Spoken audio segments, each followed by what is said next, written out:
আমার পছন্দের একটা দোয়া আপনাদের সাথে শেয়ার করি। দোয়াটা এরকম যে, ইয়া আল্লাহ, আমাকে এত বেশি ধৈর্য দিন যেন পৃথিবীর কোনো মানুষের কোনো কথায় আমার অন্তর ব্যথিত না হয়, যেন আমার মন শুধুমাত্র আপনার জন্যই ব্যথিত থাকে, নিজের পাপের জন্য অনুশোচনা হয়, কর্মের জন্য চিন্তিত থাকতে পারি, নিজের আবেগকে নিয়ন্ত্রণ করতে পারি। হে আমার রব, যে মানুষগুলো তাদের কথা ও কাজের দ্বারা আমাকে আঘাত করেছে, তাদের সবাইকে ক্ষমা করার শক্তি আমায় দিন। আমাকে এত বেশি ধৈর্য দিন যাতে লোকের কথায় অন্তর পুড়ে গেলেও আমি আপনার পুরস্কারের আশায় হাসতে পারি। আমার খারাপ সময় যেন আমার জীবনের রহমত হয়ে আসে, আমাকে নতুন করে বাঁচতে শেখায়। আর যদি আমার কষ্টগুলো আপনার দেওয়া পরীক্ষা হয়ে থাকে, তবে তা সহ্য করার ক্ষমতা আমায় দিন।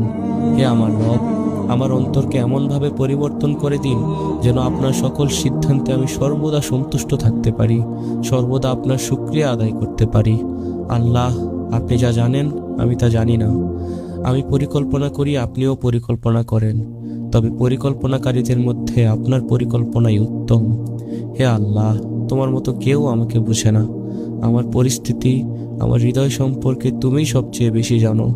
তুমি আমার প্রতি দয়া করো, আমার সমস্যাগুলো দূর করো, আমার দোয়াগুলো কবুল করো, আমার হৃদয়ে শান্তি বয়ে আনো।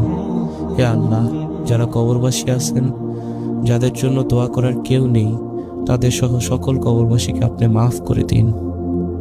আমিন।